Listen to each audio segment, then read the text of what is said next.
বিশ্বনবী পাগলের মতো একবার হাউজে কাউসারে যাবেন, একবার সিরাতে যাবেন, একবার পুলসিরাতের দিকে, একবার হাউজে কাউসারের দিকে পাগলের মতো দৌড়াতে থাকবে। তার কোনো গুনাহগার উম্মত যাতে জাহান্নামে ঢুকে না যায়। কিয়ামতের ময়দানে ওই বিভীষিকাময় সময়ে মুসিবতের কালে মানুষগুলো পাগল হয়ে বিশ্বনবীকে খুঁজতে আরম্ভ করবে। সবাই মিলে বিশ্বনবীর কাছে যেয়ে বলবে, ইয়া রাহমাতাল লিল আলামিন, দেখেন আমাদের কি অবস্থা, কি কঠিন বিপদে আমরা আছি, দাঁড়াতে পারি না, সূর্যের আলোতে ঘেমে হয়রান। আজকে কেউ সুপারিশ করতে পারবে না।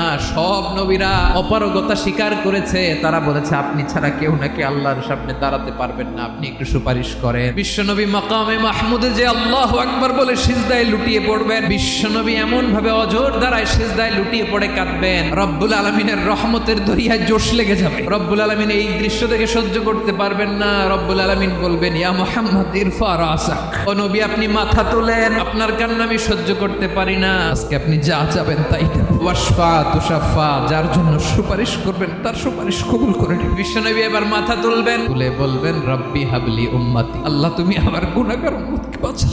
এই দুনিয়ার বুকে রব্বুল আলামিন সব নবীকে একটা করে দাওয়া মুস্তাজাবা দিয়েছেন, মানে যে দোয়া করলে কবুল হয়ে যায় সাথে সাথেই। দুনিয়ার সব নবীরা ওই দোয়াটা দুনিয়ায় করে ফেলেছে। বিশ্বনবী বলেন, আমি করি নাই। ওয়া ইন্নী আখতাবিউ দাওয়াতি শাফাআতান লি উম্মতি ইয়াউমাল কিয়ামা, আমার ওই স্পেশাল দোয়াটা দুনিয়ার বুকে কঠিন বিপদে পড়েও কোনোদিন করি নাই। আমি আমার স্পেশাল দোয়াটা কিয়ামতের দিন আমার গুনাহগার উম্মতকে সুপারিশের জন্য রেখে দিয়েছি।